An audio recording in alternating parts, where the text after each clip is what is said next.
This story is based off of and is blended by two different works, one from the 12th century and the second being from the 14th century. Even though that the names and some of the details aren't exactly the same, it is still very interesting that over the span of time and location, the concept of a draugr in both stories are close enough to make you wonder if there is something more, something supernatural that happens to our bodies after we no longer are living within them. So, turn down the lights, or off if you're brave enough, get yourself a nice warm drink, maybe even a snack, and enjoy this Viking ghost story.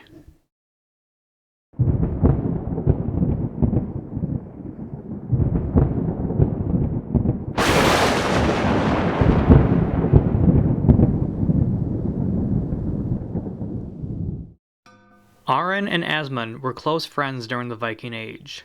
They held great respect for each other, both on and off the battlefield. They dared never to spar against each other, knowing that due to their competitiveness, it would probably mean the end to both of their lives. During their friendship, they made an oath with each other.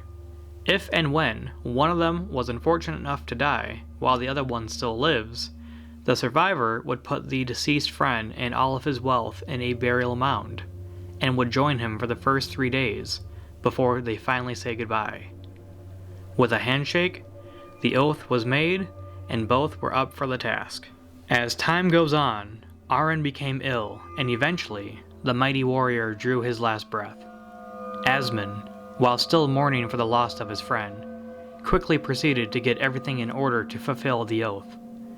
With help, he raised a burial mound, collected Aran's wealth, weaponry, armor, and even obtained a hawk, a hound, and a horse to be buried with his late friend and brother-in-arms. Everything was placed down in the unsealed burial mound. Aran's body, in full armor, was placed peacefully on a chair, amongst his valuables and his animal companions at his sides. Asmund gathered a second chair, as well as enough food and drink for him to survive the next 3 days for himself, and before the sun's light was about to set, with some help of course, Asmund was lowered by ropes into the burial mound, ready to be with his friend one last time. The first night went exactly as you expect it would if you were in the hole with the corpse of your friend in the ground. Not much happened. The light from the torches that were staked into the wall gave just enough illumination for Asmund to see his beloved friend resting peacefully on his chair. Asmund could also see that the hawk, the hound, and the horse were all fast asleep as well. Hours passed until eventually Asmund's eyelids grow too heavy and he too falls asleep. The night carries on until Asmund is awoken by the sound of a spooked horse. He opens his eyes, and to his amazement, his friend was no longer sitting in the chair across from him. To the right of Asmund lies the half-eaten carcass of a hound, and in the corner of the pit stands Aran, hunched over. Beneath the sounds of the still spooked horse, Asmund could hear the sounds of crunching, tearing, consuming. Asmund stands to his feet, and for the first time in his life, he speaks his friend's name in a quivered voice. The sounds of Aran's chewing stops as Aran straightens his back and turns, revealing what's left of the hawk in his hands. Aran's face, covered in blood, has become ash-gray in color, and his eyes show no sign or spark of life at all. Aran stumbles a few steps closer to Asmund until he is about halfway, and then raises the hand holding the bloody hawk, in a gesture Asmund can only assume is that Aran was trying to offer him a bite. Asmund slowly shakes his head no, gesturing towards his food and drink on the ground beneath him. Aran nods in agreement, I guess you could say, and then proceeds to devour the hawk, and then the hound immediately after.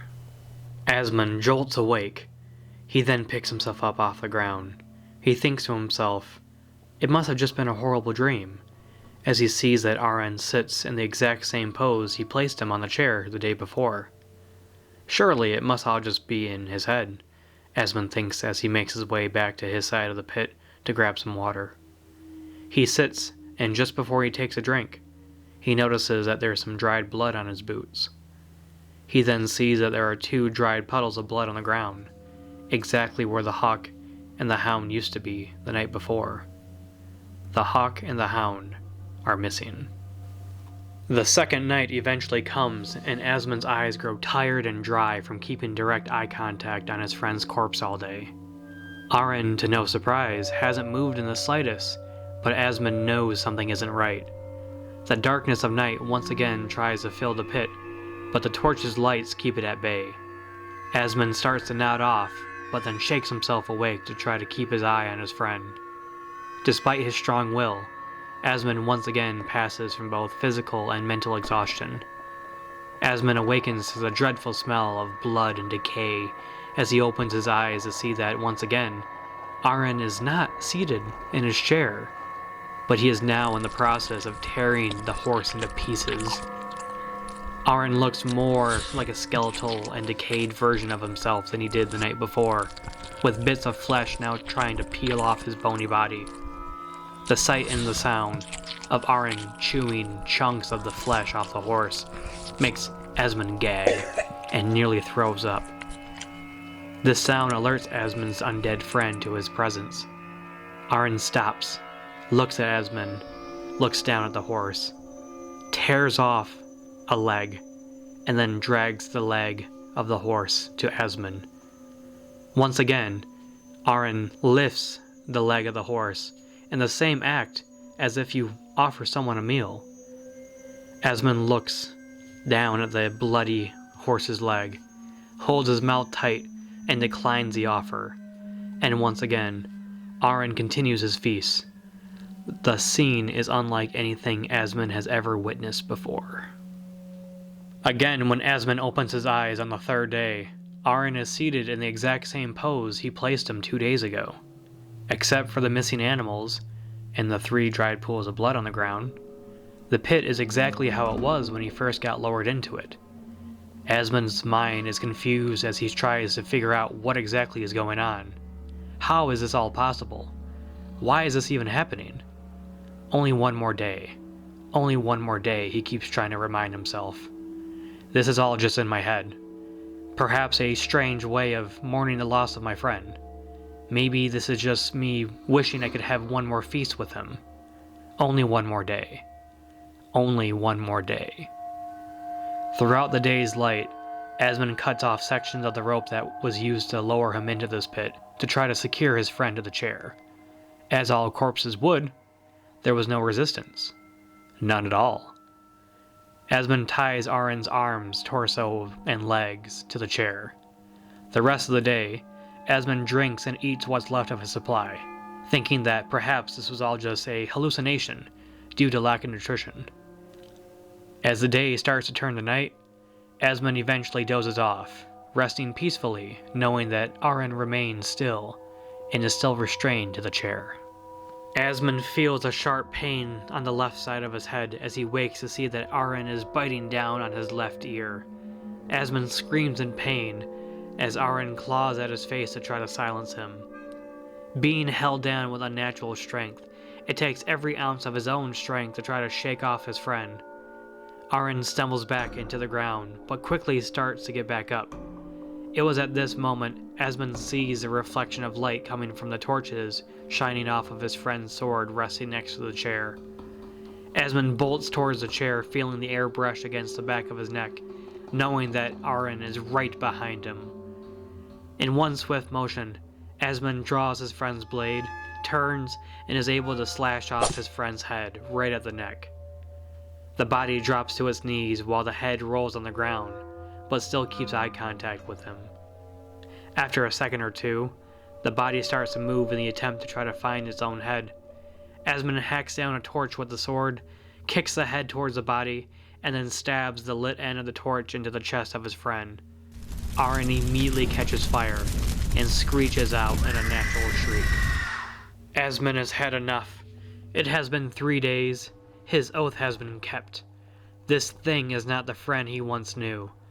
Asmund shouts to be helped lifted out as he grabs a few handfuls of his late friend's wealth as payment for this hellish experience.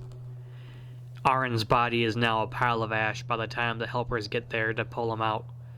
Asmund climbs out of the burial mound as the sun starts to climb above the horizon. The helpers all gasp out in horror as Asmund stands in front of them. Terrified by his appearance and believing that indeed a dead man has returned to life, they cast aside the rope and all fled in different directions.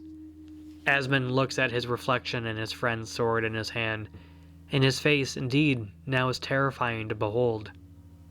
For it is now covered in blood and gore, and he now bears the exact same appearance as the thing he just fought down below. And that is the Viking ghost story of Aran and Asmund. Thank you for watching, and if you enjoyed this video, hit that like button down below, and also subscribe and follow the channel if you're not already for more content in the future. I'd really appreciate it, and it helps the channel out quite a bit. Happy Halloween, and again, thanks for watching.